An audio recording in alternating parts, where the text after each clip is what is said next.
There's people out there that would love to snuff it away. But we have to stand firm upon the principles and the characteristics. Is it easy to love someone? Not all the time. Not all the time. It's not easy to love everyone all the time. It's not easy to get along with everyone all the time. It's not easy to have good thoughts about it. Let's just be honest. It's not easy. But He wants us to say, Lord, you have forgot about my sins. So far as the east is from the west, that's what you've done with us. Now I've got to do that with them. Can I be honest with you, church, just for a moment? If I have things that I struggle with, that's one of the main ones. It's not easy forgiving somebody.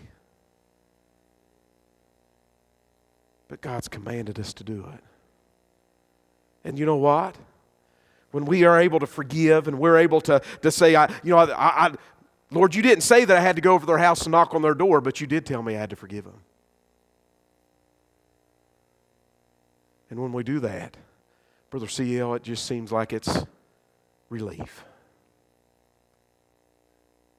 We see here today that it keeps no record book of evil deeds. We also see that love leads us to victory.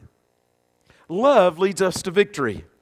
In verse 7 it says, beareth all things, believeth all things, hopeth all things, and endureth all things. How do you think that we can endure all things?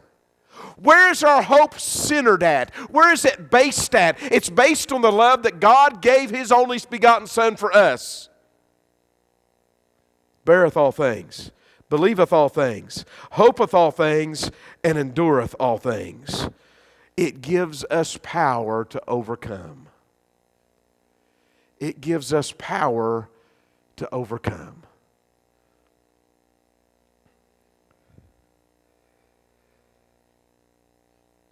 You know, David said, the battle's not mine. Don't you think that maybe we need to write that upon our heart's door? Write it on the doorpost and say, Lord, the battle's not mine. It's yours. And if I want to see victory, I've got to do it your way, not mine. And here it is. Here it is. You know, we could also do something else here in verses 4 through 7. Let's replace that word charity or love. Let's replace it with Christ. Let's replace that with Christ. In verse 4, Christ suffereth long and is kind. Christ envieth not. Christ vaunteth not itself. He is not puffed up. You see that? In verses 5, doth not behave itself unseemly, seeketh not her own, it is not easily provoked, thinketh no evil. Rejoice not in iniquity, but rejoiceth in the truth. Are you seeing how that can be placed? The key of all of this is Christ being center of our life. The key of all of this is allowing His Word. I didn't say it would be easy. I didn't say it would be something that could just happen. I didn't say it was something that, you're not going to have to work on that. Don't worry about it at all. No. It's something that we battle with every day. It's something that we have to battle on our knees and on our face before the Lord every day. It's something that we have to battle with in God's Word every day. It's something that we struggle with every day. Years ago, I worked with someone that no matter what I did, it just wasn't good enough.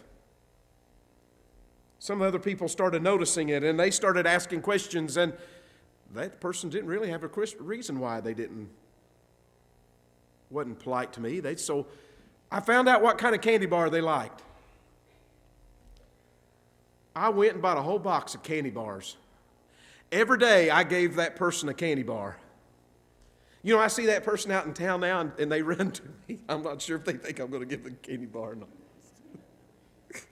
But you know that verse that says being nice to someone is like heaping coals upon somebody's head? A simple candy bar. A simple candy bar.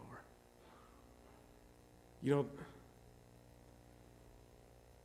it may be something even more devastating than just not getting along with someone at work.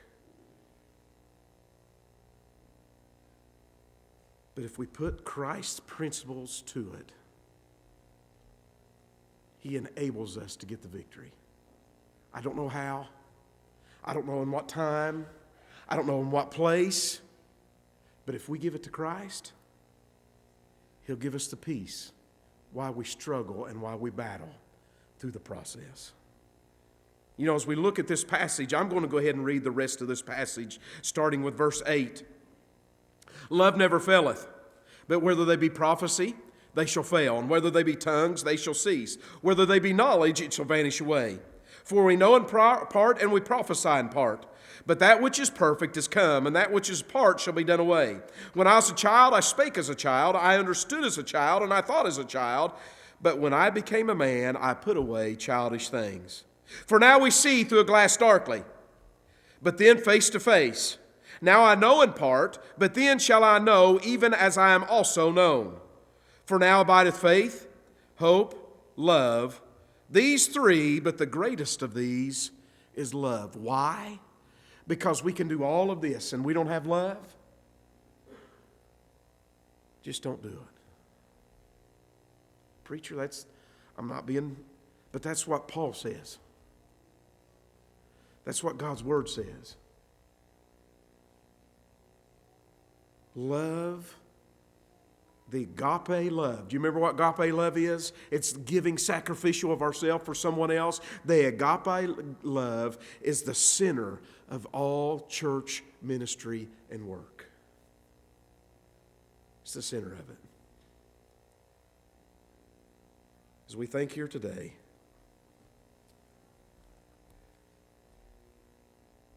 how are we loving the world that around us? Again, some days it's easier than others. Some people it's easier than others.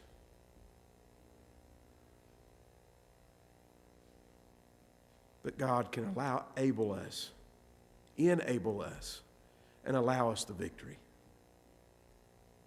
As we all stand, please.